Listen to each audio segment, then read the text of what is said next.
और दोस्तों हमारे YouTube चैनल पर आपका स्वागत है।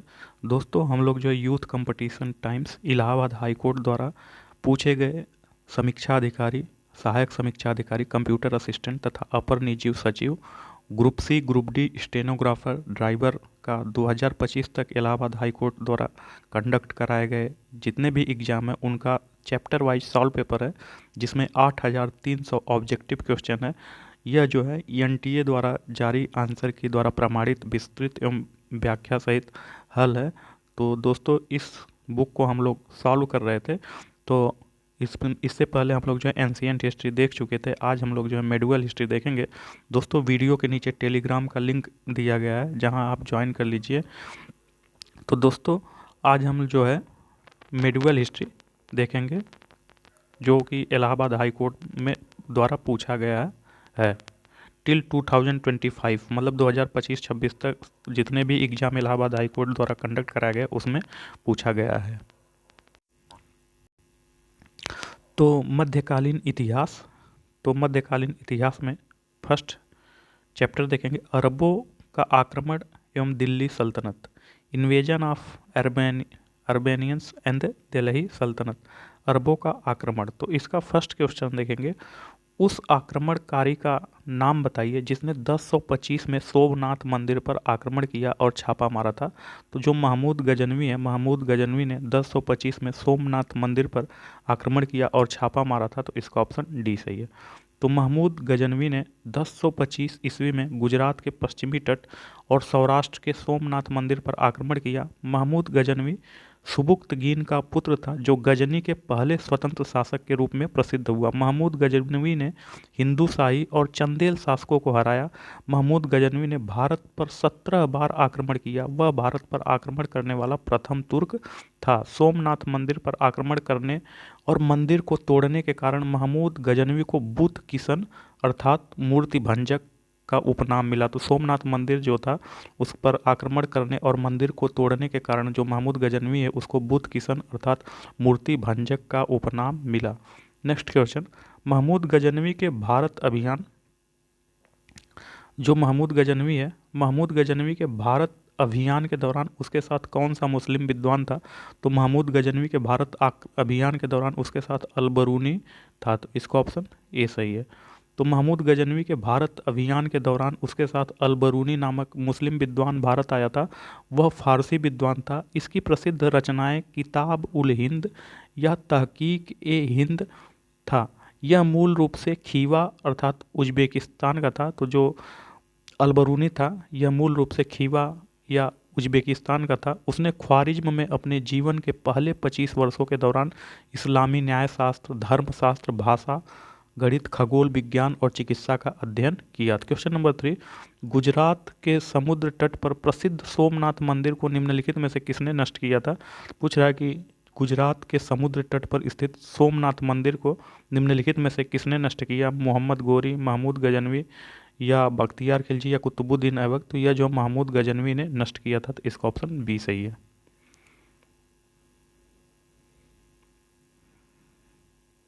तो महमूद गजनवी ने भारत पर 1000 ईस्वी से 1027 ईस्वी के बीच 17 बार आक्रमण किए। महमूद का सबसे प्रसिद्ध आक्रमण 1025 ईस्वी में गुजरात के समुद्र तट पर स्थित सोमनाथ मंदिर पर हुआ। उसने मंदिर को नष्ट किया तथा लूट का सामान लेकर गजनी चला गया। तो नेक्स्ट, गुलाम वंश, स्लेव डायनेस्टी। तो गुलाम वंश से फर्स्ट क्वेश्चन, कुतुब मीनार का निर्माण किसने प्रारंभ करवाया। तो पूछ रहा है कि जो कुतुब मीनार है, कुतुब मीनार का निर्माण किसने प्रारंभ कराया। तो कुतुब मीनार का निर्माण कुतुबुद्दीन ऐबक ने प्रारंभ कराया। तो इसका ऑप्शन ये सही है। तो कुतुब मीनार का निर्माण दिल्ली में 1193 ईस्वी में कुतुबुद्दीन ऐबक ने शुरू कराया तथा इल्तुतमिश ने मीनार की 3 और मंजिलें बनवाई। फिरोज शाह तुगलक ने मीनार की 5वीं मंजिल का निर्माण करवाया। अतः कुतुब मीनार की कुल ऊंचाई 72.5 मीटर है। नेक्स्ट क्वेश्चन नंबर 5, इनमें से कौन चंगेज खान का समकालीन था। तो जो इल्तुतमिश है, इल्तुतमिश चंगेज खान का समकालीन था। तो इसका ऑप्शन बी सही है। तो गुलाम वंश का शासक इल्तुतमिश 1210 से 1236 ईस्वी मंगोल आक्रमणकारी चंगेज खां का समकालीन था। चंगेज खां ने वर्ष 1221 में भारत पर आक्रमण किया था। इल्तुतमिश तुर्किस्तान का इल्बरी तुर्क था जो ऐबक का गुलाम एवं दामाद था। इल्तुतमिश पहला शासक था जिसने 1229 ईस्वी में बगदाद के खलीफा से सुल्तान पद की वैधानिक स्वीकृति प्राप्त की थी। तो नेक्स्ट क्वेश्चन, निम्न में से रजिया बेगम के असफल होने का सबसे प्रमुख कारण क्या था? तो पूछ रहा है कि निम्न में से रजिया बेगम के असफल होने का सबसे प्रमुख कारण कौन है? वह महिला थी, केवल नाम के लिए नहीं वास्तव में शासक बनने की नीयत थी, दिल्ली के लोगों में उनकी अलोकप्रियता थी, उसकी अक्षमता। तो इसका सबसे अच्छा कारण है वह महिला, उसका महिला होना था। इसका ऑप्शन ए सही होगा। तो रजिया बेगम दिल्ली सल्तनत की पहली महिला शासिका थी जिसने 1236 ईस्वी में दिल्ली सल्तनत की बागडोर संभाली थी। रजिया की असफलता का मुख्य कारण तुर्की गुलाम सरदारों की महत्वाकांक्षाएं थी। कुछ इतिहासकार रजिया की असफलता का कारण उसके महिला होने को मानते हैं। नेक्स्ट क्वेश्चन, कुतुब मीनार जिस प्रसिद्ध शासक ने पूरा करवाया था वह कौन था? तो कुतुब मीनार को पूरा करवाया था इल्तुतमिश ने। तो इसका ऑप्शन बी सही है। तो कुतुब मीनार की नींव कुतुबुद्दीन ऐबक द्वारा ख्वाजा, जो कुतुब मीनार है, कुतुब मीनार की नींव कुतुबुद्दीन ऐबक द्वारा ख्वाजा बख्तियार काकी की स्मृति में रखी गई थी। कुतुब मीनार के निर्माण का कार्य इल्तुतमिश द्वारा पूर्ण करवाया गया था। फिरोज शाह तुगलक के समय इसकी चौथी मंजिल नष्ट हो जाने के कारण इसमें 2 मंजिलें और बनवा दी, जिससे इसमें 5 मंजिल हो गई। क्वेश्चन नंबर 8, दिल्ली के किस सुल्तान की मृत्यु चौगान पोलो खेलते समय हुई? तो जो कुतुबुद्दीन ऐबक है, कुतुबुद्दीन ऐबक की मृत्यु चौगान या पोलो खेलते समय हुई। तो इसका ऑप्शन ए सही है। तो कुतुबुद्दीन ऐबक का जो कार्यकाल है यह 1206 से 1210 ईस्वी तक था। कुतुबुद्दीन ऐबक दिल्ली सल्तनत का संस्थापक और गुलाम वंश का पहला सुल्तान था। वह मोहम्मद गोरी का गुलाम था। वर्ष 1206 में मोहम्मद गोरी ने कुतुबुद्दीन ऐबक को अपना उत्तराधिकारी बनाया। वर्ष 1210 ईस्वी में चौगान पोलो खेलते समय घोड़े से गिरकर घायल होने के कारण कुतुबुद्दीन ऐबक की मृत्यु हो गई। क्वेश्चन नंबर 9, दिए गए नामों में से कौन सा दिल्ली का सुल्तान लाख बख्श अर्थात लाखों का दान देने वाले के नाम से जाना जाता है? तो यह जो कुतुबुद्दीन ऐबक है। तो इसका ऑप्शन डी सही है। तो दिल्ली के सुल्तान कुतुबुद्दीन ऐबक को लाख बख्श, लाखों का दान देने वाला के नाम से जाना जाता था। गुलाम वंश की स्थापना कुतुबुद्दीन ऐबक ने की थी। इसने अपनी राजधानी लाहौर बनाई थी। कुतुब मीनार की नींव कुतुबुद्दीन ऐबक ने रखी थी तथा इल्तुतमिश ने इसे पूर्ण करवाया था। तो जो कुतुब मीनार है, कुतुब मीनार की नींव जो है कुतुबुद्दीन ऐबक ने रखी थी। इसको कंप्लीट इल्तुतमिश ने करवाया था तथा इसको क्षतिग्रस्त हो जाने के कारण, बिजली के कारण, इसको फिर जो है पुनर्निर्माण फिरोज शाह तुगलक ने करवाया था। गुलाम वंश का संस्थापक कौन था?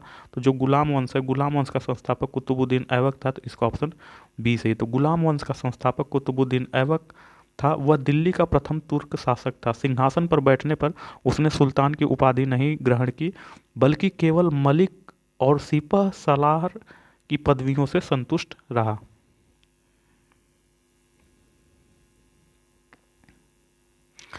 तो नेक्स्ट क्वेश्चन, मिनहाज ए सिराज ने कुतुबुद्दीन ऐबक को एक वीर एवं उदार हृदय का सुल्तान बताया। वह लाखों में दान दिया करता था और तथा अपनी असीम उदारता के लिए उसे लाख बख्श कहा गया था। क्वेश्चन नंबर 11, दिल्ली में कौन से शासक ने रक्त और लौह की नीति का अनुसरण करने के लिए कहा? तो जो बलवन था, बलवन ने रक्त और लौह की नीति का अनुसरण करने के लिए कहा। तो इसका ऑप्शन बी सही है, बलवन। तो दिल्ली सल्तनत के गुलाम वंशी शासक बलवन, गयासुद्दीन बलवन ने अपने विरोधियों को समाप्त करने के लिए उनके विरुद्ध लौह और रक्त की नीति का अनुसरण किया।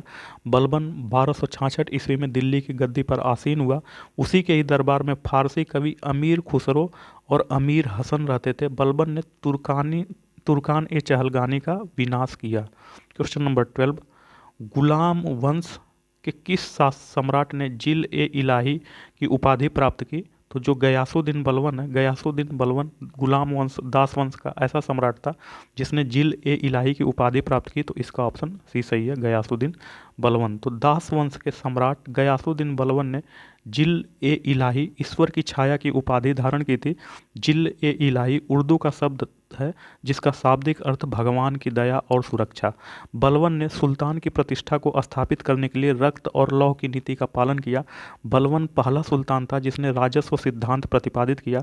बलवन ने ईश्वर, शासक तथा जनता के बीच त्रिपक्षीय संबंधों को राजस्व का आधार बनाया। उसने फारसी परंपरा के अनुसार सिजदा और पैबोस को अपनाया। इसने इल्तुतमिश द्वारा स्थापित 40 चालीसा का जो है भंग कर दिया। तो जो बलवन है ये इल्तुतमिश द्वारा स्थापित चालीसा को भंग कर दिया।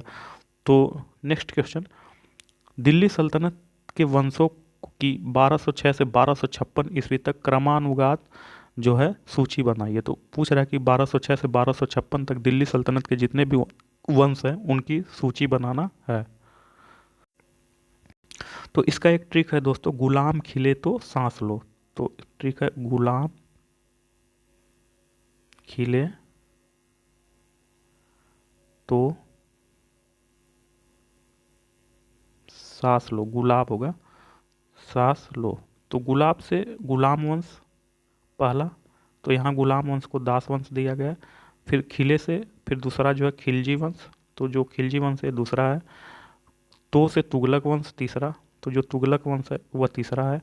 फिर उसके बाद शाह से सैयद वंश चौथा, जो सैयद वंश है चौथा, तथा लोदी वंश लो से लोदी। तो गुलाब खिले तो सांस लो, तो पहला गुलाम वंश, दूसरा खिले से खिलजी वंश, तो से तुगलक वंश, शाह से सैयद वंश, लो से लोदी वंश। तो इसमें देखते हैं सबसे पहला जो दास वंश गुलाम वंश है तो पहला 3 होगा। फिर उसके बाद जो है खिले मतलब खिलजी वंश, तो तीसरा के बाद दूसरा होगा। फिर खिले तो फिर तो से तुगलक वंश, फिर इसके बाद पहला होगा यहाँ तुगलक वंश। तो सांस लो, फिर पांचवा जो है सैयद वंश, सांस लो, फिर उसके बाद लोदी वंश, तो पांचवा के बाद चौथा। तो तीसरा दूसरा पहला चौथा, तो देखते हैं तीसरा दूसरा पहला चौथा, तीसरा दूसरा पहला पांचवा चौथा, तो इसका ऑप्शन सी सही होगा। तो देखिए जो मामलुक वंश है, मामलुक वंश अर्थात दास वंश, इसका संस्थापक कुतुबुद्दीन ऐबक था। मामलुक वंश या दास वंश का कार्यकाल 1206 से 1290 था। खिलजी वंश का संस्थापक जलालुद्दीन खिलजी था। खिलजी वंश का कार्यकाल 1290 से 1320 ईस्वी तक था। तुगलक वंश, तुगलक वंश का संस्थापक गयासुद्दीन तुगलक था। तुगलक वंश का ड्यूरेशन 1320 से 1414 ईस्वी तक था। सैयद वंश का कार्यकाल खिज खां था। जो सैयद वंश का संस्थापक खिज खां था। सैयद वंश का कार्यकाल 1414 से 1451 ईस्वी तक था। लोदी वंश का संस्थापक बहलोल लोदी था। लोदी वंश का कार्यकाल 1451 से 1526 तक था। तो नेक्स्ट खिलजी वंश को हम लोग देखेंगे। अमीर खुसरो किसके सुविख्यात कवि दरबारी कवि थे? तो जो अमीर खुसरो हैं, अमीर खुसरो अलाउद्दीन खिलजी के सुविख्यात दरबारी कवि थे। तो इसका ऑप्शन बी सही है। तो अमीर खुसरो अलाउद्दीन खिलजी के दरबारी कवि थे। अमीर खुसरो का मूल नाम अबुल हसन था। अमीर खुसरो का जन्म 1253 में एटा जिले के पटियाली उत्तर प्रदेश में हुआ था। अमीर खुसरो प्रसिद्ध सूफी संत शेख निजामुद्दीन औलिया के शिष्य थे। वह बलवन से लेकर मोहम्मद बिन तुगलक के शासनकाल तक दिल्ली सल्तनत के 7 विभिन्न सुल्तानों के दरबार में रहे। अमीर खुसरो को तूतिए हिंद के नाम से भी जाना जाता है। सितार और तबले के आविष्कार का श्रेय अमीर खुसरो को ही दिया जाता है। तो जो सितार और तबला है इसका श्रेय अमीर खुसरो को दिया जाता है। कुतुब मीनार का प्रवेश द्वार अलाई दरवाज़ा किसके कार्यकाल में निर्मित किया गया था? तो कुतुब मीनार का प्रवेश द्वार अलाई दरवाज़ा जो है अलाउद्दीन खिलजी के कार्यकाल में निर्मित किया गया था। तो इसका ऑप्शन ए सही है। तो कुतुब मीनार का निर्माण कार्य इल्तुतमिश के कार्यकाल में संपन्न हुआ। कुतुब मीनार के दक्षिणी छोर पर 1311 ईस्वी में अलाउद्दीन खिलजी ने अलाई दरवाज़ा का निर्माण कराया था। यह लाल बलुआ पत्थर से निर्मित है। नेक्स्ट क्वेश्चन, निम्नलिखित में कौन दिल्ली सल्तनत का मुखिया बनने वाला एकमात्र परिवर्तित भारतीय मुसलमान था? तो जो नसीरुद्दीन खुसरो खान था, नसीरुद्दीन खुसरो खान दिल्ली सल्तनत का मुखिया बनने वाला एकमात्र परिवर्तित भारतीय मुसलमान था। तो इसका ऑप्शन बी सही है, नसीरुद्दीन खुसरो खान। तो नसीरुद्दीन खुसरो खान शाह दिल्ली सल्तनत पर शासन करने वाला एकमात्र परिवर्तित धर्मांतरित भारतीय मुसलमान था। उसने खिलजी वंश के अंतिम शासक मुबारक शाह खिलजी की हत्या कर दी थी। वह कुछ महीनों के लिए अप्रत्यक्ष रूप से दिल्ली का सुल्तान बन गया था। दीपालपुर के राज्यपाल गाजी मलिक ने 1320 ईस्वी में उसकी हत्या कर गयासुद्दीन तुगलक के नाम से तुगलक वंश की स्थापना और सिंहासनारूढ़ हुआ। तो नेक्स्ट क्वेश्चन 17,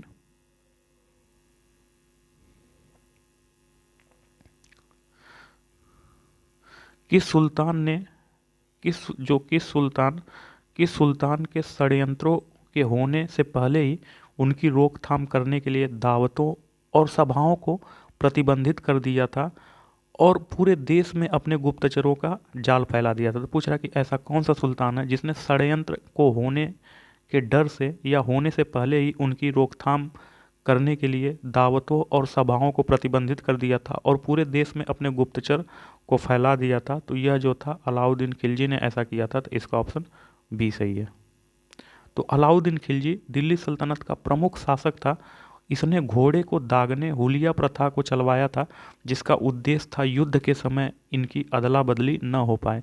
अलाउद्दीन खिलजी ने दिल्ली में श्रीनगर बसाया तथा मंगोल आक्रमणों से सुरक्षा के लिए उसने सिरी को 1304 में अपनी राजधानी बनाया। अलाउद्दीन खिलजी ने राज्य में विद्रोह के दमन के लिए 4 अध्यादेश जारी किए थे, जो निम्न है। तो पहला जो अध्यादेश था, अमीर वर्ग की भूमि जब्त कर उसे खालसा भूमि में परिवर्तित करना। दूसरा, गुप्तचर प्रणाली का गठन किया तथा इसको मजबूती से लागू किया। तीसरा, दिल्ली के अंदर शराब मद्य निषेध बंद करवा दिया। चौथा, अमीर वर्गों के परस्पर मेल मिलाप व सामाजिक सम्मेलनों और परस्पर विवाह संबंधों पर प्रतिबंध लगा दिया। इस नियम को कठोरता से लागू किया गया।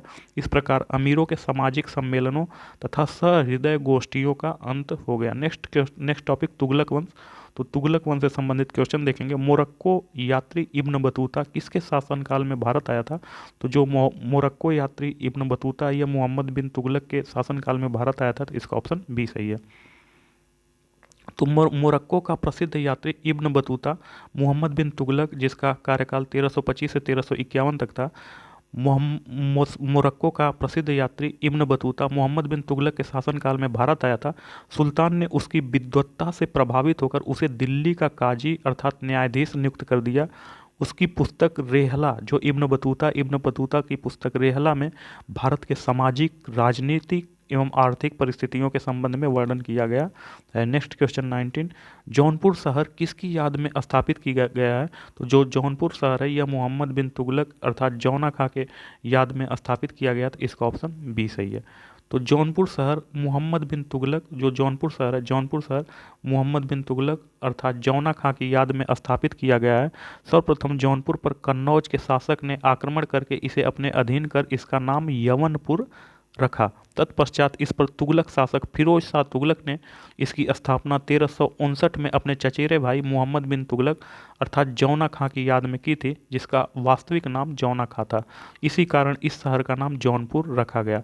1394 के आसपास मलिक सरवर ने जौनपुर को सरकी साम्राज्य के रूप में स्थापित किया। सरकी शासक कला प्रेमी थे। तो जो सरकी शासक थे ये कला प्रेमी थे। तो नेक्स्ट क्वेश्चन 20, यात्री इब्न बतूता कहाँ से आया था? तो जो यात्री इब्न बतूता यह मोरक्को से आया था। तो इसका ऑप्शन ये सही है। तो इब्न बतूता मोरक्को अफ्रीका का निवासी था। विभिन्न देशों की यात्रा के बाद 1333 ईस्वी में मोहम्मद बिन तुगलक के शासनकाल में भारत आया। इसकी विद्वता से प्रभावित होकर सुल्तान ने उसे दिल्ली का काजी नियुक्त किया। 1342 ईस्वी में मोहम्मद बिन तुगलक ने इसे अपने राजदूत के रूप में चीन भेजा। स्वदेश वापस जाने के बाद अरबी में रेहला नामक पुस्तक लिखी, जो उसकी यात्राओं के संस्मरणों का संकलन है। इब्न बतूता की यात्रा की पुस्तक रेहला 14वीं शताब्दी में उपमहाद्वीप में सामाजिक और सांस्कृतिक जीवन के बारे में अत्यंत समृद्ध और दिलचस्प विवरण प्रदान करती है। क्वेश्चन नंबर 21, स्वर्ग द्वारी शिविर जिसमें मोहम्मद बिन तुगलक ने 2.5 वर्ष बिताए थे, किस नदी के किनारे है? तो जो स्वर्ग द्वारी शिविर जिसमें मोहम्मद बिन तुगलक ने 2.5 वर्ष बिताए वह गंगा नदी के किनारे स्थित था। तो इसका ऑप्शन ये सही है। तो स्वर्ग द्वारी शिविर जिसमें मोहम्मद बिन तुगलक ने 2.5 वर्ष अकाल के समय बिताए थे वह गंगा नदी के किनारे स्थित था। तो नेक्स्ट क्वेश्चन 22, किस सुल्तान ने अपने महल के खूबसूरत भित्ति चित्रों को मिटाने का आदेश दिया? तो फिरोज शाह तुगलक था। तो फिरोज शाह तुगलक ऐसा सुल्तान था जिसने अपने महल के खूबसूरत भित्ति चित्रों को मिटाने का आदेश दिया। तो इसका ऑप्शन बी सही है। तो सल्तनत कालीन शासकों में फिरोज शाह तुगलक दिल्ली का पहला सुल्तान था जिसने इस्लामी कानून, शरीयत व उलेमा वर्ग को राज्य प्रशासन में प्रधानता दी। शरीयत के विरुद्ध होने के कारण फिरोज तुगलक ने महल के सभी भित्ति चित्रों को नष्ट करवा दिया और रेशमी जरी वस्त्रों के उपयोग पर रोक लगवा दी। नेक्स्ट, सैयद वंश। तो सैयद वंश से संबंधित क्वेश्चन नंबर 23, दिल्ली सल्तनत के संदर्भ में सैयद राजवंश का संस्थापक कौन था? तो दिल्ली सल्तनत के संदर्भ में सैयद राजवंश का संस्थापक खिज खां था, तो इसका ऑप्शन बी सही। तो सैयद वंश की स्थापना खिज खां ने की थी। दिल्ली सल्तनत का यह चौथा राजवंश 1414 से 1451 ईस्वी तक शासन किया। खिज खां ने सुल्तान की उपाधि नहीं धारण की, वह रैयत ए आला की उपाधि से ही संतुष्ट रहा। उसने अपने सिक्कों पर तुगलक शासकों का ही नाम रहने दिया।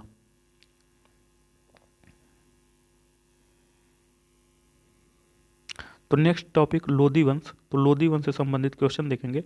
आगरा शहर, जो आगरा शहर है, आगरा शहर किस शासक ने बसाया? तो आगरा शहर को सिकंदर लोधी ने बसाया, तो इसका ऑप्शन ए सही है। तो निजाम खां लोधी, जो निजाम है, निजाम खां लोधी वंश के संस्थापक बहलोल लोधी का पुत्र था, जो 1489 ईस्वी में सुल्तान सिकंदर शाह की उपाधि से दिल्ली के सिंहासन पर बैठा। 1504 ईस्वी में सिकंदर लोधी ने आगरा शहर की स्थापना की तथा आगरा को नई राजधानी बनाया। इसके अलावा भूमि के लिए मापन का प्रमाणिक पैमाना गज ए सिकंदरी का प्रचलन भी सिकंदर लोधी ने किया था। नेक्स्ट क्वेश्चन, लोधी वंश की स्थापना किसके द्वारा की गई थी? तो जो लोधी वंश है, लोधी वंश की स्थापना बहलोल लोधी द्वारा की गई थी, तो इसका ऑप्शन सी सही है। तो लोधी वंश की स्थापना बहलोल लोधी ने की थी। वह अफगानिस्तान के गिलजारी कबीले की महत्वपूर्ण शाखा साहू खेल में पैदा हुआ था। 19 अप्रैल 1451 को बहलोल बहलोल शाह गाजी की उपाधि धारण कर दिल्ली के सिंहासन पर बैठा था। सल्तनत कालीन प्रशासन, एडमिनिस्ट्रेशन ऑफ सल्तनत पीरियड। दिल्ली सल्तनत काल में भूमापन के लिए प्रयुक्त पद क्या था? तो जो दिल्ली सल्तनत काल है, दिल्ली सल्तनत काल में भूमापन के लिए प्रयुक्त पद मसाहत था, तो इसका ऑप्शन सी सही है। तो दिल्ली सल्तनत काल में भूमापन के लिए मसाहत पद प्रयुक्त होता था। मसाहत का अर्थ भूमि की पैमाइश होता है। सल्तनत कालीन स्थापत्य, आर्किटेक्चर ऑफ सल्तनत पीरियड। किस वास्तुशिल्पी के संदर्भ में दो गुंबद प्रमुख विशेषताएं हैं? तो जो लोधी वास्तुशिल्प है, लोधी वास्तुशिल्प के संदर्भ में दो गुंबद प्रमुख विशेषताएं हैं, तो इसका ऑप्शन सी सही है। तो लोधी काल को मकबरों का काल कहा जाता है। लोधी काल की स्थापत्य कला की विशेषता स्थानीय शिल्प तथा तुर्की शिल्प का मिश्रण था। सिकंदर लोधी के समय में एक नई शैली की शुरुआत हुई जिसमें एक गुंबद के स्थान पर दोहरे गुंबद का प्रयोग हुआ। लोधी काल में अष्टभुजी मकबरों का बहुतायत निर्माण हुआ। नेक्स्ट टॉपिक, सल्तनत कालीन साहित्य, लिटरेचर ऑफ सल्तनत पीरियड। तो इसका क्वेश्चन नंबर 28, निम्नलिखित में से किसने 8 दिल्ली सुल्तानों के शासनकाल को देखा?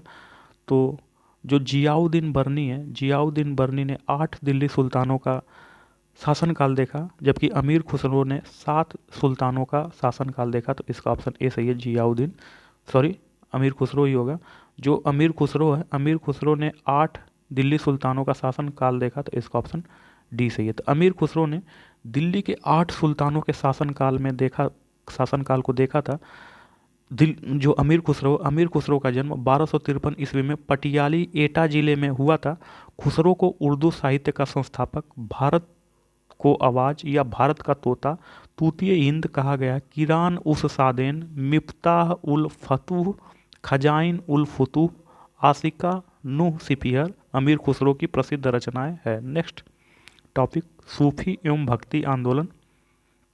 तो इसका क्वेश्चन नंबर 29, सूफीवाद के संदर्भ में निम्नलिखित में से कौन से कथन सत्य हैं? तो पूछ रहा है कि जो सूफीवाद है, सूफीवाद के संबंध में निम्नलिखित में से कौन से कथन सत्य है?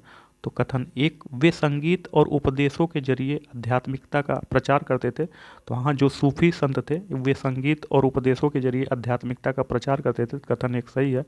कथन 2, सूफी उनके धार्मिक दृष्टिकोण में बहुत ही रूढ़िवादी होते थे। नहीं, ये गलत है।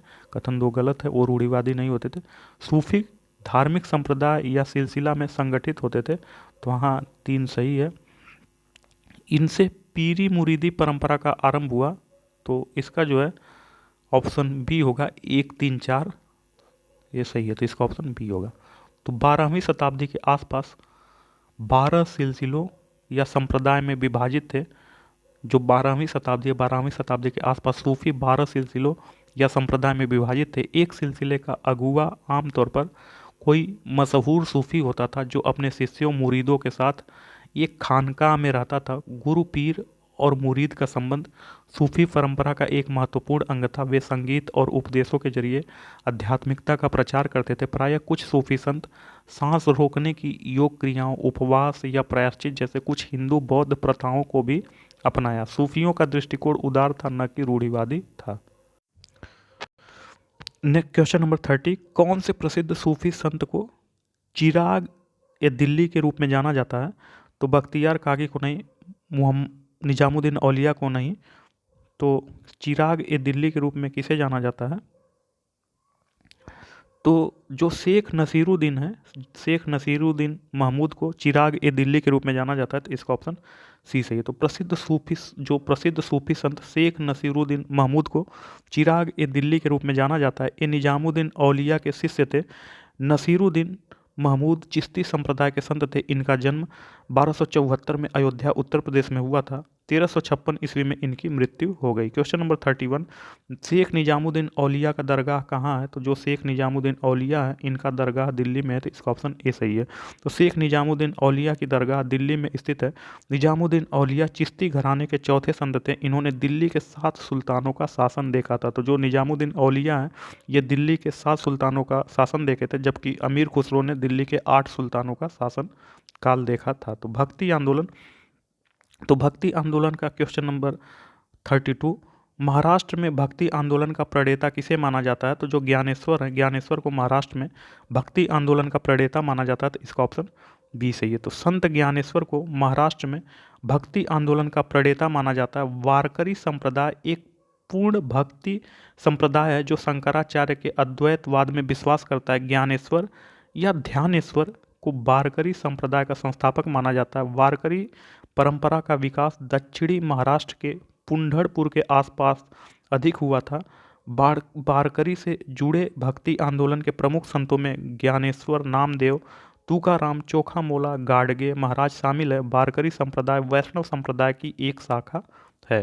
क्वेश्चन नंबर 33, एक भक्ति संत, रहस्यवादी, कवयित्री मीराबाई रिक्त स्थान की पूर्ति सही विकल्प चुनकर कीजिए। तो भक्ति संत, रहस्यवादी, कवयित्री मीराबाई गुजरात के एक पुजारी की बेटी थी। जो मीराबाई का जन्म राजपूत शाही परिवार में हुआ था, उनका विवाह राजपूत राजा से हुआ था। Option C. मीराबाई एक महान राजपूत स्त्री थी जिनका विवाह कभी नहीं हुआ था। तो ये भी गलत है, ये सब गलत है। वह एक गुजराती राजपूत परिवार से थी और उनका विवाह एक सामान्य जन्म में हुआ था। ये भी गलत है। तो इसका ऑप्शन बी होगा।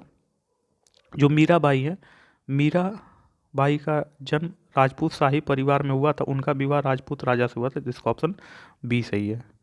तो मीराबाई का जन्म राजपूत शाही परिवार में जोधपुर के चौकड़ी अर्थात कुड़की गांव में 1498 ईस्वी में हुआ था। मीराबाई का विवाह मेवाड़ के राजपूत राजा महाराणा सांगा के पुत्र कुंवर भोजराज से हुआ था। मीराबाई हिंदी और गुजराती दोनों की कवयित्री मानी जाती हैं। तो नेक्स्ट क्वेश्चन, चैतन्य महाप्रभु का जन्म कहाँ हुआ है? तो पूछ रहा है कि जो चैतन्य महाप्रभु हैं, चैतन्य महाप्रभु का जन्म नवद्वीप में हुआ। तो इसका ऑप्शन डी सही। तो चैतन्य महाप्रभु का जन्म पश्चिम बंगाल के नवद्वीप शहर में 18 फरवरी 1486 को हुआ है। चैतन्य महाप्रभु के बचपन का नाम विश्वम्भर मिश्र था तथा लोग इन्हें निमाई कहकर भी पुकारते थे। चैतन्य महाप्रभु वैष्णव धर्म के भक्ति योग के परम प्रचारक एवं भक्ति काल के प्रमुख कवियों में से एक हैं। तो संत कबीर किसके शिष्य थे? तो जो संत कबीर है, संत कबीर के गुरु का नाम रामानंद है। तो इसका ऑप्शन डी सही है। तो संत कबीर दास रामानंद के शिष्य थे। रामानंद 14वीं शताब्दी के उत्तर भारत के गंगा नदी क्षेत्र में वैष्णव संत थे। कबीर रामानंद के 12 शिष्यों में से एक थे। कबीर हिंदी साहित्य के भक्ति काल के निर्गुण शाखा के, ज्ञान मार्गी शाखा के महान कवि हैं। तो नेक्स्ट क्वेश्चन, निम्नलिखित में से किसने संप्रदायवाद और संस्कारों का कड़ा विरोध किया और संस्कृत के स्थान पर हिंदी को अपनाने पर जोर दिया? तो जो चैतन्य महाप्रभु है, चैतन्य महाप्रभु ने संप्रदायवाद, संस्कारों का कड़ा विरोध किया और संस्कृत के स्थान पर हिंदी को अपनाने का जोर दिया। तो चैतन्य महाप्रभु। तो इसका ऑप्शन ए सही है। तो चैतन्य महाप्रभु ने संप्रदायवाद और संस्कारों का कड़ा विरोध किया और संस्कृत के स्थान पर हिंदी को अपनाने पर जोर दिया। चैतन्य महाप्रभु वैष्णव धर्म के भक्ति योग के परम प्रचारक एवं भक्ति काल के प्रमुख कवियों में से एक हैं। तो नेक्स्ट क्वेश्चन 37, बाबर के समकालीन कौन दक्कन का प्रसिद्ध शासक था? तो पूछ रहा है कि बाबर के समकालीन कौन दक्कन का प्रसिद्ध शासक था? तो जो कृष्णदेव राय था, कृष्णदेव राय दक्कन का समकालीन, बाबर के समकालीन दक्कन का प्रसिद्ध शासक था। तो इसका ऑप्शन सी सही है। तो विजयनगर साम्राज्य के सम्राट कृष्णदेव राय दक्कन के सबसे प्रसिद्ध शासक और बाबर के समकालीन थे। उनके शासनकाल, जो कृष्णदेव राय का शासनकाल 1509 से 1529 ईस्वी में साम्राज्य शांति व्यवस्था, शक्ति, समृद्ध और विद्या में अपने चरम पर पहुंच गया। मुगल सम्राट बाबर ने अपनी जीवनी बाबरनामा में उन्हें भारत का सबसे शक्तिशाली शासक बताया है। नेक्स्ट क्वेश्चन, किसके शासनकाल के दौरान मंदिर निर्माण में कल्याण मंडप एक उल्लेखनीय विशेषता थी? तो पूछ रहा है कि किसके शासनकाल के दौरान मंदिर निर्माण में कल्याण मंडप एक उल्लेखनीय विशेषता थी?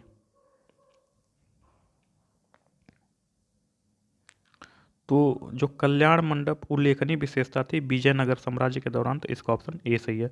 तो विजयनगर साम्राज्य के शासनकाल के दौरान मंदिर निर्माण में कल्याण मंडप एक उल्लेखनीय विशेषता थी। विजयनगर साम्राज्य की स्थापना हरिहर एवं बुक्का नामक दो भाइयों द्वारा 1336 ईस्वी में की गई थी।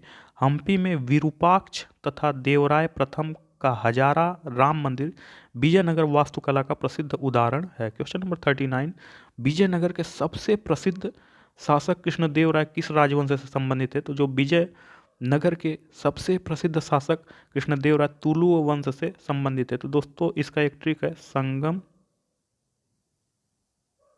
सतुआ। तो जो विजयनगर के जो वंश हैं उनको इस ट्रिक से याद कर सकते हैं, संगम सतुआ। तो पहला संगम वंश, दूसरा साल्विडू वंश, फिर तुलु वंश, फिर आर्विडू वंश। तो इसका जो है संगम वंश, साल्विडू वंश, तुलु वंश एवं आर्विडू वंश। तो जो है विजयनगर के सबसे प्रसिद्ध शासक कृष्णदेव राय तुलु वंश के संस्थापक थे। तो इसका ऑप्शन बी सही है।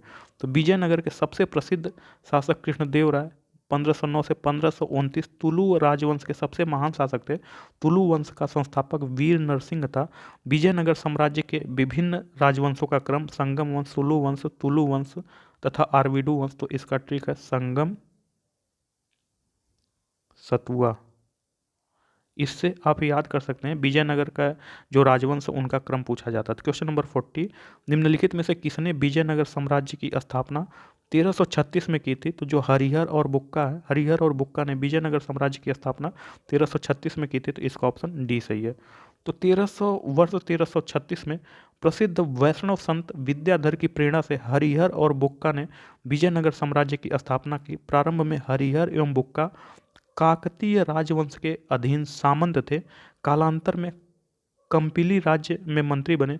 मोहम्मद तुगलक द्वारा कंपिली अभियान के समय इन दोनों भाइयों को दिल्ली लाया गया, जहां उन्हें मुसलमान बना दिया गया। महंत विद्यारण्य ने इन दोनों भाइयों को पुनः हिंदू धर्म में शुद्धिकरण किया। इन्होंने अपने पिता संगम के नाम पर संगम वंश की स्थापना की। नेक्स्ट टॉपिक बहमनी राज्य। तो बहमनी राज्य से हम संबंधित क्वेश्चन देखेंगे। क्वेश्चन नंबर 41, किस बहमनी शासक ने राजधानी को गुलबर्गा से बीदर स्थानांतरित किया? तो पूछ रहा है कि ऐसा कौन सा बहमनी शासक है जिसने राजधानी को गुलबर्गा से बीदर स्थानांतरित कर दिया था? तो जो अहमद शाह है, अहमद शाह ऐसा बहमनी शासक था जिसने राजधानी को गुलबर्गा से बीदर स्थानांतरित कर दिया। तो यह अहमद शाह होगा। तो इसका ऑप्शन सी सही है। तो मोहम्मद बिन तुगलक के शासनकाल में 1347 में हसन गंगू ने बहमनी राज्य की स्थापना की। इसने अपनी राजधानी गुलबर्गा को बनाया। सिहाबुद्दीन अहमद प्रथम अहमद शाह ने अपनी राजधानी गुलबर्गा से हटाकर बीदर में स्थापित की। तो नेक्स्ट टॉपिक मुगल साम्राज्य। तो मुगल साम्राज्य में बाबर से संबंधित क्वेश्चन हम देखेंगे। किसने पानीपत में सन 1526 में दिल्ली के सुल्तान इब्राहिम लोदी को पराजित कर दिल्ली और आगरा पर कब्जा किया? पूछ रहा है कि ऐसा कौन सा शासक था जिसने 1526 में दिल्ली के सुल्तान इब्राहिम लोदी को पराजित कर दिल्ली और आगरा पर कब्जा किया? तो यह जो है बाबर था। तो इसका ऑप्शन डी सही है। तो पानीपत का प्रथम युद्ध 21 अप्रैल 1526 ईस्वी को दिल्ली के सुल्तान इब्राहिम लोदी और बाबर के मध्य हुआ था। इस युद्ध में बाबर ने इब्राहिम लोदी को पराजित कर दिल्ली और आगरा पर कब्जा कर लिया था। इस युद्ध में इब्राहिम लोदी मारा गया। क्वेश्चन नंबर 43, दिल्ली के ताज के लिए, जो दिल्ली का ताज है, दिल्ली के ताज के लिए मुगल अफगान प्रतिस्पर्धा का मुख्य पक्ष में किस युद्ध के अंत तक निर्णय हुआ? तो यह जो पानीपत की प्रथम लड़ाई के युद्ध तक निर्णय हुआ मुगल और अफगान के बीच, अफगान शासक इब्राहिम लोदी एवं मुगल शासक बाबर के बीच। तो इसका ऑप्शन बी सही है। तो पानीपत का प्रथम युद्ध 21 अप्रैल 1526 को मुगल शासक बाबर तथा दिल्ली सल्तनत के अफगान शासक इब्राहिम लोदी के मध्य लड़ा गया। इसमें इब्राहिम लोदी को परास्त कर बाबर भारत में मुगल साम्राज्य की स्थापना की। इस युद्ध में बाबर ने प्रथम बार तोपखाना एवं तुगलुमा युद्ध नीति का प्रयोग किया। तो क्वेश्चन नंबर 44, पानीपत की पहली लड़ाई कब और किसके बीच हुई? तो जो पानीपत की पहली लड़ाई जो है 1526 में बाबर और इब्राहिम लोदी के बीच हुई, 21 अप्रैल 1526 को हुई। तो यह 1526 में बाबर और इब्राहिम लोदी के बीच हुआ। तो इसका ऑप्शन बी सही है। तो पानीपत की पहली लड़ाई मुगल आक्रमणकारी शासक बाबर और भारत पर शासन करने वाले अफगान शासक इब्राहिम लोदी के बीच 21 अप्रैल 1536 को दिल्ली के पास पानीपत मैदान में लड़ी गई थी।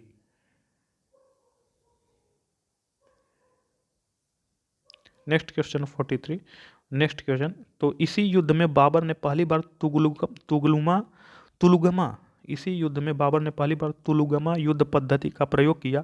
साथ ही तोपखाने का भी प्रयोग कर भारत में पहली बार हुआ था। इसी युद्ध में तोपखाने का प्रयोग भारत में पहली बार हुआ था। पानीपत का द्वितीय युद्ध सन 1556 में शासक हेमू तथा अकबर के मध्य लड़ा गया, जिसमें अकबर विजयी रहा। तो जो पानीपत का द्वितीय युद्ध है यह 1556 में हेमू और अकबर के मध्य लड़ा गया।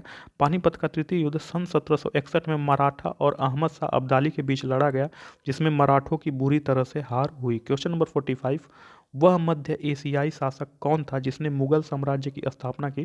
तो वह जो बाबर था। बाबर ऐसा एशियाई शासक था जिसने मुगल साम्राज्य की स्थापना की। तो इसका ऑप्शन सी सही। तो मुगल साम्राज्य के संस्थापक बाबर ने इसकी नींव 1526 ईस्वी में रखी। मुगलों ने भारत पर 300 सालों तक राज्य किया।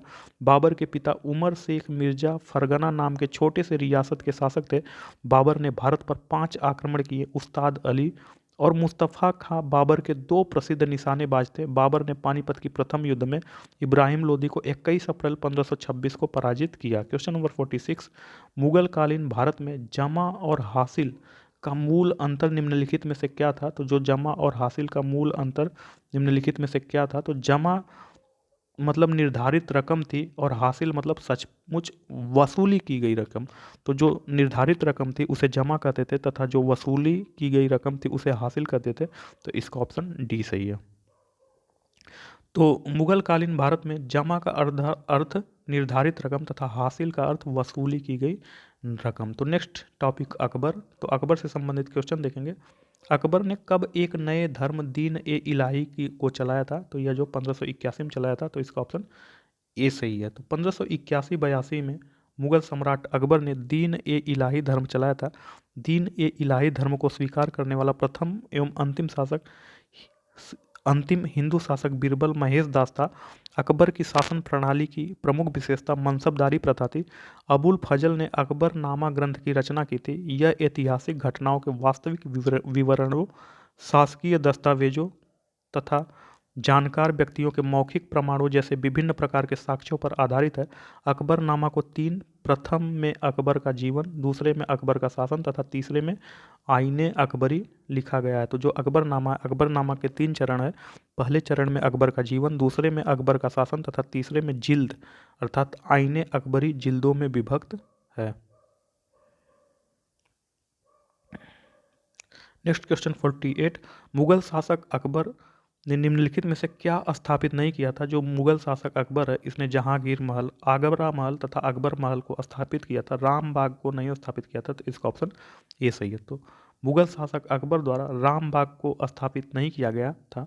भारत में राम बाग शैली का निर्माता बाबर था, जिसने आगरा में 1528 ईस्वी में राम बाग का निर्माण करवाया।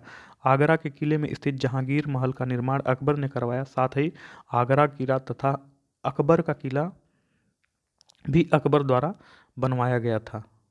तो नेक्स्ट क्वेश्चन, अकबर ने किसकी स्मृति में हिरन मीनारत का निर्माण किया? तो अकबर ने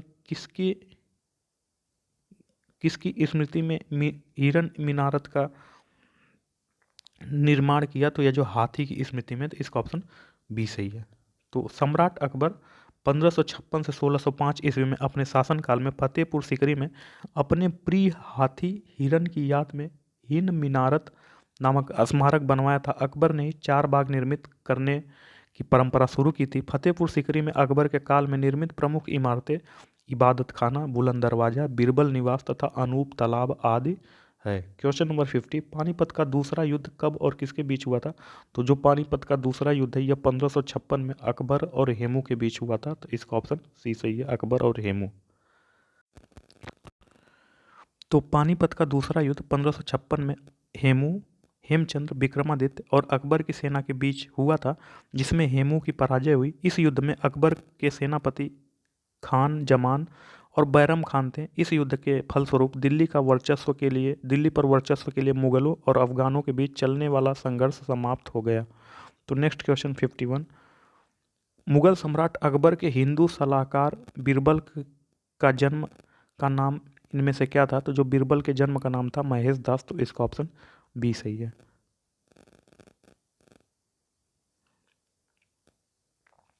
तो मुगल सम्राट जलालुद्दीन मुहम्मद अकबर के 9 रत्नों में से शामिल बीरबल के बचपन का नाम महेश दास था। उत्तर प्रदेश के सीधी जिले के सिंघवाल तहसील के घोघरा गांव में 1528 ईस्वी में जन्मे महेश दास की बुद्धिमत्ता एवं हाजिर जवाबी से प्रसन्न होकर अकबर ने उन्हें बीरबल नाम दिया था। बीरबल अकबर द्वारा चलाए गए दीन ए इलाही धर्म को अपनाने वाला प्रथम व अंतिम हिंदू व्यक्ति था। नेक्स्ट क्वेश्चन 52, दीन ए इलाही किसके द्वारा चलाया गया एक धार्मिक आंदोलन था? तो जो दीन ए इलाही है यह अकबर के द्वारा चलाया गया एक धार्मिक आंदोलन था। तो इसका ऑप्शन ए सही है। तो अकबर द्वारा किए गए निम्न कार्य, तो फतेहपुर सीकरी की स्थापना 1571 में, इबादत खान की स्थापना 1575 में, मजहर की स्थापना अकबर ने 1579 में, दीन ए इलाही की स्थापना अकबर ने 1582 में तथा गुलामों युद्धबंदियों को दास बनाने का प्रतिबंध अकबर ने 1562 में किया। तीर्थ यात्रा कर को रद्द किया अकबर ने 1563 में तथा जजिया कर को समाप्त किया अकबर ने 1564 में। तो नेक्स्ट टॉपिक जहांगीर। तो जहांगीर से संबंधित क्वेश्चन देखेंगे। 1615 ईस्वी में अमर सिंह और किस मुगल सम्राट के मध्य मेवाड़ एवं मुगल की संधि हुई? तो जो 1615 ईस्वी में अमर सिंह एवं जहांगीर के मध्य जो है मेवाड़ और मुगल की संधि हुई। तो इसका ऑप्शन ए सही है। तो 1615 में अमर सिंह तथा मुगल सम्राट जहांगीर के मध्य मेवाड़ मुगल संधि हुई। यह संधि 5 फरवरी 1615 को लागू हुई। संधि का प्रस्ताव मेवाड़ की ओर से हरिदास झाला और शुभकर्ण ने प्रस्तुत किया। इस संधि के अनुसार राजकुमार कर्ण सिंह मुगल दरबार में उपस्थित होंगे। दूसरा, कर्ण सिंह को 5000 का मनसबदार बनाया जाएगा। नेक्स्ट क्वेश्चन 54, कौन सा मुगल शासक अपनी निजी प्रजा द्वारा दी गई न्याय की पुकार का सुना जाना सुविधाजनक बनाने के लिए न्याय का घंटा लगाने के लिए जाना जाता है? तो पूछ रहा है कि ऐसा कौन सा मुगल शासक है जिसने अपनी प्रजा द्वारा दी गई न्याय की पुकार का सुना जाना सुविधाजनक बनाने के लिए न्याय का घंटा लगाने का कार्य किया? तो यह जो जहांगीर था। तो इसका ऑप्शन बी सही है। तो मुगल शासक जहांगीर ने अपनी प्रजा द्वारा दी गई न्याय की पुकार को सुने जाने को सुविधाजनक बनाने के लिए न्याय का घंटा जो आगरे के किले में शाह बुर्ज और यमुना तट पर स्थित पत्थर के खंभे में लगवाई गई थी के लिए जाना जाता है। तो नेक्स्ट क्वेश्चन 55, जहांगीर के शासनकाल की सबसे बड़ी विफलता का सही कारण क्या था? तो जहांगीर के शासनकाल में सबसे बड़ी विफलता जो है कंधार को पर्सिया के हाथों गंवा बैठना था। तो इसका ऑप्शन सी सही है। तो जहांगीर 1605 से 1627 ईस्वी मुगल साम्राज्य का चौथा शासक था। यह सम्राट अकबर का पुत्र था तथा जहांगीर के शासनकाल की सबसे बड़ी विफलता 1622 ईस्वी में फारस पर्सिया के शाह द्वारा मुगलों से कंधार छीन लेना था। नेक्स्ट टॉपिक शाहजहां से संबंधित क्वेश्चन, किसके शासन को मुगल काल का स्वर्ण युग कहा जाता है? तो जो शाहजहां के शासन काल को मुगल काल का स्वर्ण युग कहा जाता है। तो इसका ऑप्शन सी सही है। तो शाहजहां के शासन काल में मुगल स्थापत्य वास्तुकला अपने चरमोत्कर्ष पर थी। इसके काल को मुगल स्थापत्य और वास्तुकला का स्वर्ण काल भी कहा जाता है। तो नेक्स्ट टॉपिक औरंगजेब। तो औरंगजेब से संबंधित क्वेश्चन देखेंगे। कौन सा मुगल शासक एक कुशल वीणा वादक था? तो जो औरंगजेब है, औरंगजेब एक कुशल वीणा वादक है। तो इसका ऑप्शन ए सही है। तो मुगल शासक औरंगजेब एक कुशल वीणा वादक था। औरंगजेब 6वां मुगल शासक था। उसने आलमगीर के नाम से भी औरंगजेब है, औरंगजेब को आलमगीर के नाम से भी जाना जाता है।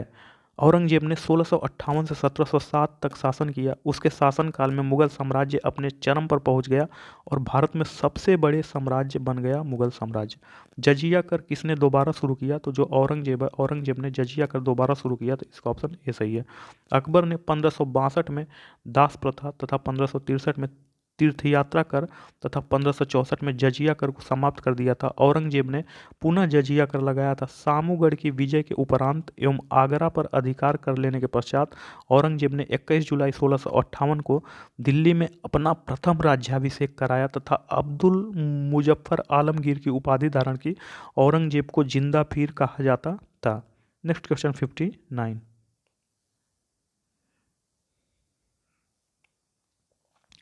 निम्नलिखित में से किस मुगल सम्राट ने अपने शासनकाल में नवरोज का उत्सव समाप्त कर दिया? तो जो औरंगजेब है, औरंगजेब ने अपने शासनकाल में नवरोज का उत्सव समाप्त कर दिया, तो इसका ऑप्शन सी सही है। तो औरंगजेब 16 जिसका कार्यकाल 1658 से 1707 ईस्वी तक था। औरंगजेब ने कुरान को अपने शासन का आधार बनाया। इस्लामी कानून का कट्टरता से पालन करने के कारण सुन्नी प्रजा औरंगजेब को जिंदा पीर के नाम से पुकारती थी। औरंगजेब का मुख्य लक्ष्य भारत को दारुल हर्ब अर्थात काफिरों का देश से दारुल इस्लाम अर्थात इस्लाम का देश में परिवर्तित करने का था। औरंगजेब ने सिक्कों पर कलमा खुदवाया। तुलादान तथा झरोखा दर्शन प्रथा, पारसी त्यौहार नवरोज एवं हिंदू त्योहारों, सार्वजनिक संगीत समारोह तथा भांग उत्पादन पर प्रतिबंध लगा दिया। जनता शरीयत के अनुसार जो जनता है, जनता शरीयत के अनुसार जी रही है कि नहीं, उसको देखने के लिए औरंगजेब ने मुहतसिब सार्वजनिक सदाचार निरीक्षक नामक अधिकारी को नियुक्त किया। तो जो जनता है यह शरीयत के अनुसार अपना लाइफ स्पेंड कर रही कि नहीं, उसके लिए औरंगजेब ने मुहतसिब अर्थात सार्वजनिक सदाचार निरीक्षक नामक अधिकारी की नियुक्त किया। Question number 60। कौन से मुगल सम्राट को जिंदा पीर माना जाता है? तो जो औरंगजेब है, औरंगजेब को जिंदा पीर माना जाता है, इसका ऑप्शन बी सही है। तो मुगल सम्राट औरंगजेब को जिंदा पीर कहा जाता था। औरंगजेब का पूरा नाम मुहिउद्दीन मोहम्मद औरंगजेब था। बाबर को मुगल साम्राज्य का संस्थापक माना जाता है। शाहजहां को भारत में स्थापत्य का मोती कहा जाता है। अकबर को एक उदारवादी मुगल सम्राट कहा जाता है। इसने दीन ए इलाही धर्म चलाया था। Next, Aurangzeb medieval art architecture of medieval period बुलंद दरवाजा के द्वारा निर्मित कराया गया था। तो जो बुलंद दरवाजा है यह किसके द्वारा निर्मित कराया गया था? तो बुलंद दरवाजा अकबर के द्वारा निर्मित कराया गया था। तो इसका ऑप्शन ए सही है। बुलंद दरवाजा का निर्माण फतेहपुर सीकरी नामक स्थान पर मुगल शासक अकबर द्वारा वर्ष 1571 में गुजरात विजय के उपलक्ष्य में कराया गया था। इसके अतिरिक्त आगरा का किला, फतेहपुर सीकरी स्थित जामा मस्जिद, पंचमहल, जोधाबाई महल, लाहौर का किला, इलाहाबाद के किले आदि का निर्माण भी अकबर द्वारा कराया गया था। Question number 62। निम्नलिखित में से किसका निर्माण अकबर के शासनकाल में नहीं हुआ? तो जो जामा मस्जिद दिल्ली का निर्माण अकबर के शासनकाल में नहीं हुआ, जबकि आगरा का किला, फतेहपुर सीकरी और बुलंद दरवाजा का निर्माण अकबर के शासनकाल में हुआ। जामा मस्जिद का निर्माण जो है यह अकबर के शासनकाल में नहीं हुआ। तो इसका ऑप्शन सी सही है। तो दिल्ली के जामा मस्जिद का निर्माण अकबर के शासनकाल में नहीं हुआ। वस्तुतः इस जामा मस्जिद का निर्माण शाहजहां ने करवाया था। अकबर ने आगरा के लाल किले का निर्माण करवाया और फतेहपुर सीकरी में लाल बलुआ पत्थर से 7 मील लंबे घेरे वाले किले का निर्माण करवाया और इसे अपनी प्रशासनिक राजधानी बनाया। फतेहपुर सीकरी में ही बुलंद दरवाजा अकबर ने गुजरात विजय के उपलक्ष्य में बनवाया था। Question number 63। मुगल शैली की लघु चित्रकारी स्वदेशी थीमों और शैलियों के साथ मिश्रण, तो पर्शियन और उत्तर यूरोपीय शैलियों के साथ मिश्रण है। तो इसका ऑप्शन ए सही है। तो मुगल शैली की लघु चित्रकारी स्वदेशी थीमों शैलियों का पर्शियन और उत्तर यूरोपीय थीमों और शैलियों के साथ मिश्रण है। मुगल चित्रकला मुगल चित्रकला मध्यकाल में और उत्तर यूरोपीय भारतीय उपमहाद्वीप में विकसित हुई। मुगल लघु चित्रकला में देशीय विषय वस्तु और चित्रकला शैली फारसी शैली व उसके बाद यूरोपीय शैली का सम्मिश्रण रहा। मुगल चित्रकला शैली अपने चरम पर इस्लामिक, भारतीय व यूरोपीय दृश्य संस्कृति और सौंदर्य के अति परिष्कृत रूप से मिश्रित रूप में प्रस्तुत करती है। नेक्स्ट क्वेश्चन, कौन सा मंदिर ब्लैक पैगोडा के नाम से जाना जाता है? तो जो सूर्य मंदिर, कोणार्क का सूर्य मंदिर है, इसे ब्लैक पैगोडा के नाम से जाना जाता है। तो इसका ऑप्शन ए सही है। तो कोणार्क सूर्य मंदिर भारत के ओडिशा राज्य में स्थित 13वीं शताब्दी का एक हिंदू मंदिर है। इस मंदिर का निर्माण गंग वंश के राजा नरसिंह देव प्रथम ने करवाया था। मंदिर का विशाल मीनार काले रंग का दिखाई देता है, इसलिए इसे ब्लैक पैगोडा कहा गया है। यूनेस्को ने वर्ष 1984 में इसे विश्व विरासत स्थल का दर्जा प्रदान किया था। गोलकोंडा किला किस राज्य में है? तो जो गोलकोंडा किला है यह तेलंगाना में है, तो इसका ऑप्शन ए सही है। तो गोलकोंडा का किला तेलंगाना राज्य में हैदराबाद के समीप अवस्थित है। इस किले का निर्माण 11वीं शताब्दी में काकतीय वंश के शासक प्रताप रुद्र ने करवाया था। यह किला ग्रेनाइट की एक पहाड़ी पर बना है जिसमें मुख्यतः 8 दरवाजे हैं। 16वीं शताब्दी में कुतुब शाही वंश के शासकों ने इसका पुनर्निर्माण करवाया था। क्वेश्चन नंबर 66, भारत का हिंदू मंदिर श्रीरंगम मंदिर कहाँ पर स्थित है? पूछ रहा है कि भारत का हिंदू मंदिर श्रीरंगम मंदिर कहाँ पर स्थित है? तो जो भारत का हिंदू मंदिर श्रीरंगम मंदिर यह कहाँ पर स्थित है? तो यह जो है तिरुचिरापल्ली में स्थित है, तो इसका ऑप्शन डी सही है। तो भारत का हिंदू मंदिर श्रीरंगम मंदिर तमिलनाडु के तिरुचिरापल्ली जिले में स्थित है। श्रीरंगम मंदिर एक तरफ कावेरी नदी से तथा दूसरी तरफ कावेरी नदी की शाखा कोलेरून नदी से घिरा है। तो जो श्रीरंगम मंदिर है यह एक तरफ कावेरी नदी तथा दूसरी तरफ कावेरी नदी की एक शाखा कोलेरून नदी से घिरा है। यह भगवान विष्णु का मंदिर है जिन्हें श्री रंगनाथ स्वामी के रूप में जाना जाता है। क्वेश्चन नंबर 67, चूहों के मंदिर के नाम से कौन सा मंदिर विख्यात है? तो पूछ रहा है कि जो चूहों के मंदिर के नाम से विख्यात है वह कौन सा मंदिर विख्यात है? तो वह जो करणी माता का मंदिर विख्यात है, तो इसका ऑप्शन ए सही है। तो करणी माता का मंदिर एक प्रसिद्ध हिंदू मंदिर है जो राजस्थान के बीकानेर जिले में स्थित है। इसमें करणी माता का मूर्ति स्थापित है। यह मंदिर चूहों का मंदिर के नाम से प्रसिद्ध है।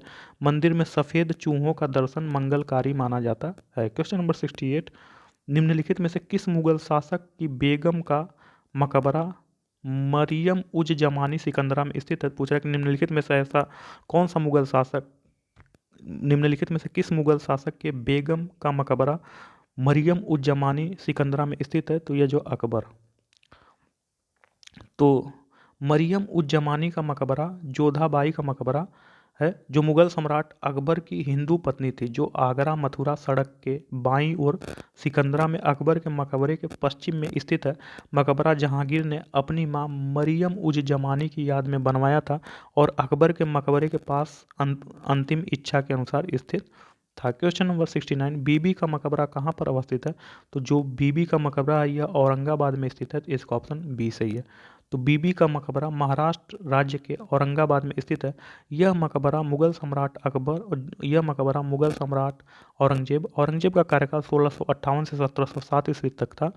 तो यह मकबरा बीबी का मकबरा मुगल सम्राट औरंगजेब के पत्नी रबिया उद दौरानी उर्फ दिलरास बानो बेगम का एक सुंदर मकबरा है। माना जाता है कि इस मकबरे का निर्माण राजकुमार आजम शाह ने अपनी मां की स्मृति में सन 1651 से 1661 के दौरान करवाया। मुख्य द्वार पर पाए गए एक अभिलेख में यह उल्लेख है कि मकबरा अता उल्लाह नामक एक वास्तुकार और हंसपत राय नामक एक अभियंता द्वारा अभिकल्पित कर निर्मित किया गया है। इस मकबरे का प्रेरणा स्रोत आगरा का प्रसिद्ध ताजमहल था। यही कारण है कि इसे दक्कन के ताज के नाम से जाना जाता है। इस मकबरे को ताजमहल की फूहड़ नकल भी कहते हैं। प्रसिद्ध स्मारक गोल गुंबद किस शहर में स्थित है? तो पूछ रहा है कि प्रसिद्ध स्मारक गोल गुंबद किस शहर में स्थित है? तो जो प्रसिद्ध स्मारक गोल गुंबद है यह जो बीजापुर कर्नाटक राज्य के बीजापुर में स्थित है, तो इसका ऑप्शन सी सही। तो प्रसिद्ध स्मारक गोल गुंबद कर्नाटक राज्य के बीजापुर शहर में है। इसका निर्माण 17वीं शताब्दी में आदिल शाही वंश के शासक मोहम्मद आदिल शाह के मकबरे के रूप में कराया गया था। गोल गुंबद भारत का सबसे बड़ा और विश्व का दूसरा सबसे बड़ा गुंबद है। क्वेश्चन नंबर 71, रामप्पा मंदिर जो विश्व विरासत स्थल में भी है यह कहाँ स्थित है? तो जो रामप्पा मंदिर है जो विश्व विरासत स्थल में यह कहाँ स्थित है? तो यह तेलंगाना में स्थित है। इसका ऑप्शन बी सही। तो रामप्पा मंदिर काकतीय रुद्रेश्वर मंदिर जिसे वर्ष 2021 में विश्व विरासत स्थल के रूप में शामिल किया गया, यह मंदिर दक्षिण भारत के तेलंगाना राज्य में स्थित है।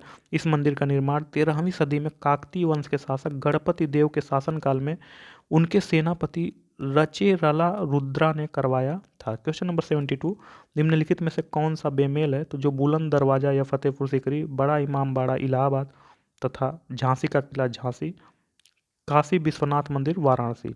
तो इसमें जो है बी सही सुमेलित नहीं है। तो जो बड़ा इमाम बाड़ा है, जो बड़ा इमाम बाड़ा, यह इलाहाबाद में नहीं है, यह जो है लखनऊ में है। तो जो बड़ा इमाम बाड़ा लखनऊ में, बाकी सब सही है। जो बुलंद दरवाज़ा या फतेहपुर सीकरी में है, झांसी का किला झांसी में है, तथा जो काशी विश्वनाथ मंदिर है यह वाराणसी में है। तो इसका ऑप्शन जो बी है यही सही सुमेलित नहीं है। तो बड़ा इमाम बाड़ा लखनऊ में, न कि इलाहाबाद में। तो सही सुमेलन इस प्रकार है। तो जो बुलंद दरवाज़ा है यह फतेहपुर सीकरी में, बड़ा इमाम बाड़ा लखनऊ में, झांसी का किला झांसी में, काशी विश्वनाथ मंदिर वाराणसी में है। क्वेश्चन नंबर 73, तवांग मोनेस्ट्री का निर्माण 1600 में हुआ, जो कि कहाँ पर अवस्थित है? तो जो तवांग मोनेस्ट्री है इसका निर्माण 1600 में हुआ, यह अरुणाचल प्रदेश में स्थित है। तो इसका ऑप्शन ए सही है। तो जो तवांग मठ है, तवांग मठ भारत के अरुणाचल प्रदेश में स्थित एक बौद्ध मठ है। यह भारत का सबसे बड़ा बौद्ध मठ है। यह तवांग नदी के घाटी में स्थित है। क्वेश्चन नंबर 74, पंचमहल इनमें से किस भारतीय शहर में स्थित है? तो जो पंचमहल है यह इसमें से किस भारतीय शहर में स्थित है?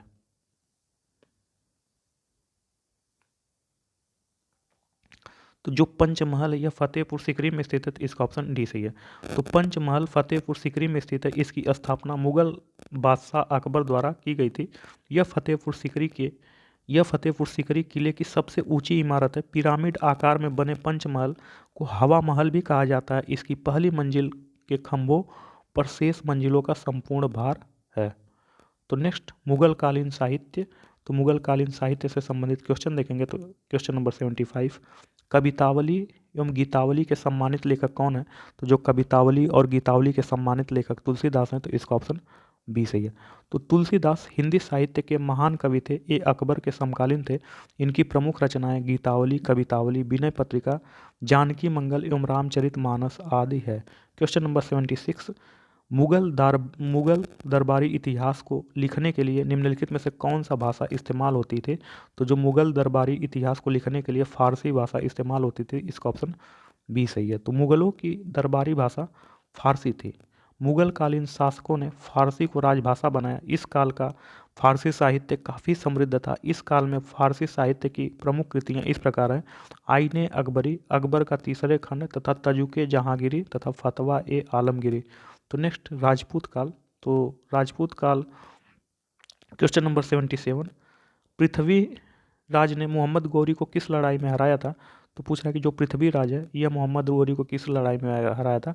तो जो पृथ्वीराज चौहान ने मोहम्मद गौरी को तराइन के प्रथम युद्ध में 1191 में हराया था, तथा तराइन के द्वितीय युद्ध में 1192 में मोहम्मद गौरी ने पृथ्वीराज चौहान को हरा दिया था। तो इसका ऑप्शन सी सही है, तराइन का पहली लड़ाई। तो तराइन का प्रथम युद्ध 1191 ईस्वी में मोहम्मद गौरी और पृथ्वीराज चौहान के बीच हुआ था, जिसमें पृथ्वीराज चौहान विजयी हुआ था। तराइन का द्वितीय युद्ध 1192 ईस्वी में हुआ था, जिसमें मोहम्मद गौरी ने पृथ्वीराज चौहान को पराजित किया था। क्वेश्चन नंबर 78, दिल्ली पहली बार जो दिल्ली है, दिल्ली पहली बार राजपूतों के अधीन एक साम्राज्य की राजधानी बनी थी। तो दिल्ली किस राजवंश की राजधानी बनी थी? तो यह जो तोमर राजपूत जो आनंगपाल था उसने दिल्ली शहर का निर्माण करवाया था। तो यह जो है तोमर राजपूतों के अधीन एक साम्राज्य की राजधानी बनी थी दिल्ली। तो इसका ऑप्शन सी सही है।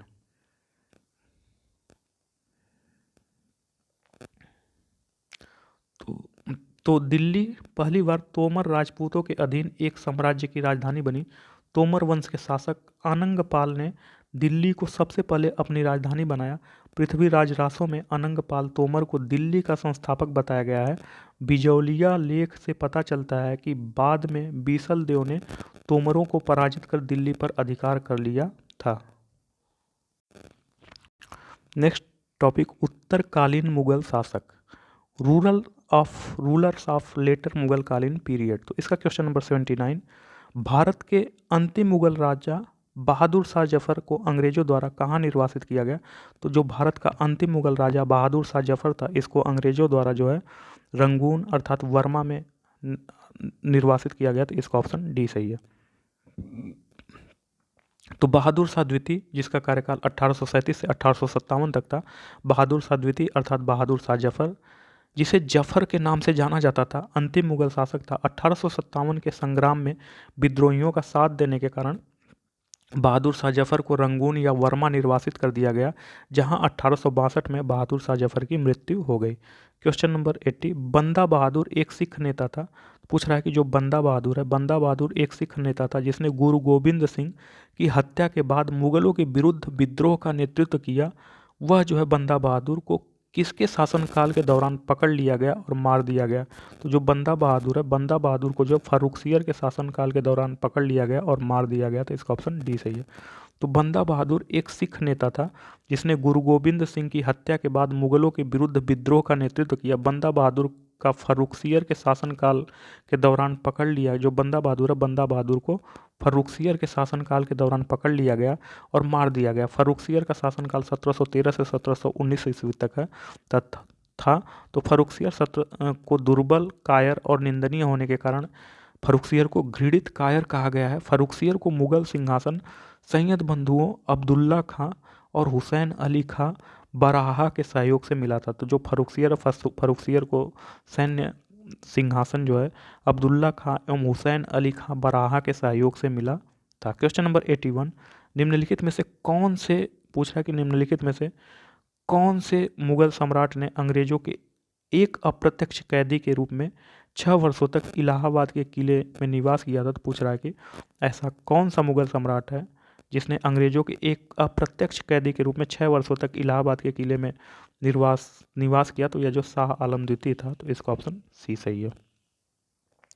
बक्सर की लड़ाई 1764 में अंग्रेजों से परास्त होने के बाद शाह आलम द्वितीय ने अंग्रेजों से इलाहाबाद की संधि कर ली।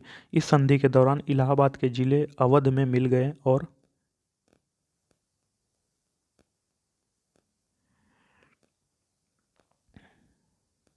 और शाह आलम द्वितीय ने बंगाल, बिहार और उड़ीसा का राजस्व वसूलने का अधिकार कंपनी को 26 लाख रुपए सालाना सिराज पर दे दिया, परंतु यह संधि 6 वर्ष पश्चात 1771 में टूट गई। तो नेक्स्ट, सिख धर्म। तो सिख धर्म से संबंधित क्वेश्चन, गुरु गोबिंद सिंह ने खालसा पंथ की स्थापना किस वर्ष की? तो गुरु गोबिंद सिंह ने खालसा पंथ की स्थापना 1699 में की। तो इसका ऑप्शन बी सही है।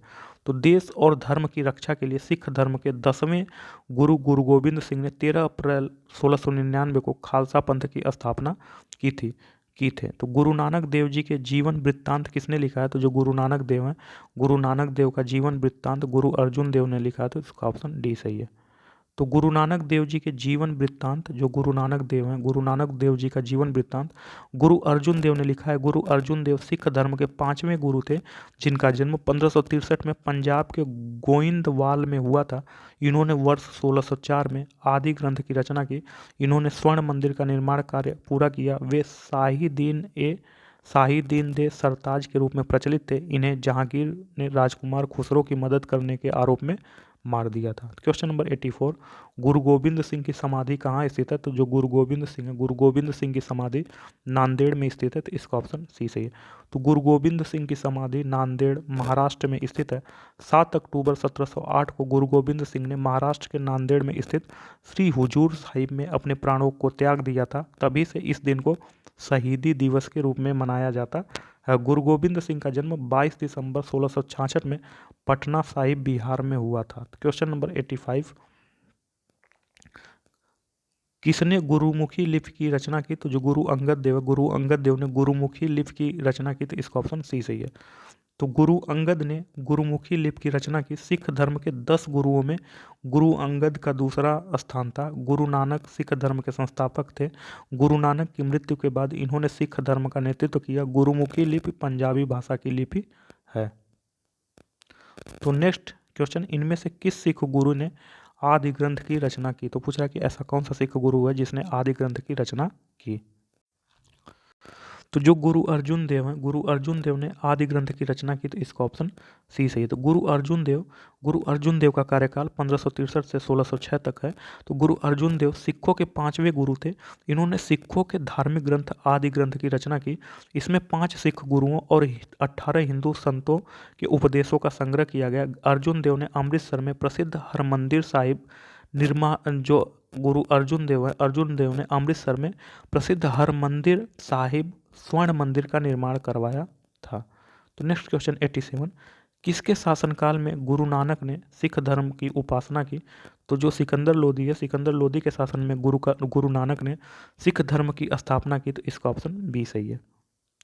तो सिख धर्म की स्थापना गुरु नानक देव ने 1469 से, जो गुरु नानक देव का कार्यकाल है या 1469 से 1539 तक था, तो सिख धर्म की स्थापना गुरु नानक देव ने 15वीं शताब्दी में सिकंदर लोदी के शासनकाल में किया। सिख धर्म का शाब्दिक अर्थ शिष्य होता है। सिख धर्म के 10वें गुरु गुरु गोबिंद सिंह ने इसे 1699 ईस्वी में अंतिम रूप दिया तथा गुरु ग्रंथ साहिब की स्थापना की। क्वेश्चन नंबर 88, सिख धर्म के अंतिम गुरु कौन थे? तो जो सिख धर्म के अंतिम गुरु कौन थे? तो सिख धर्म के अंतिम गुरु गुरु गोबिंद सिंह थे, तो इसका ऑप्शन बी सही है। सिख धर्म के अंतिम गुरु गुरु गोबिंद सिंह थे। गुरु गोबिंद सिंह का कार्यकाल 1666 से 1708 ईस्वी तक था। गुरु गोबिंद सिंह ने वर्ष 1699 में खालसा पंथ की स्थापना की। इन्होंने एक नया संस्कार पाहुल शुरू किया था। इन्होंने गुरु ग्रंथ साहिब को सिखों के गुरु के रूप में नामित किया था। क्वेश्चन नंबर 89, हरमंदिर साहिब स्वर्ण मंदिर की स्थापना, जो हरमंदिर साहिब स्वर्ण मंदिर के संस्थापक गुरु कौन थे? तो स्वर्ण मंदिर के संस्थापक गुरु गुरु रामदास थे, तो इसका ऑप्शन ए सही है। तो सिख धर्म के चौथे गुरु गुरु रामदास थे।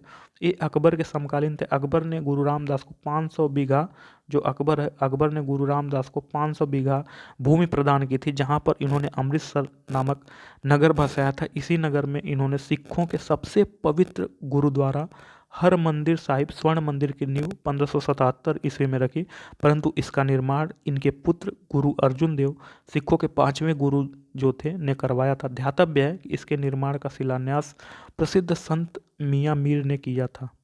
क्वेश्चन नंबर 90, किस सिख गुरु का जन्म पटना में हुआ था? पूछ रहा कि ऐसा कौन सा सिख गुरु है जिसका जन्म पटना में हुआ था? तो जो गुरु नानक देव हैं, इनका जन्म पटना में हुआ था, तो इसका ऑप्शन ए सही है।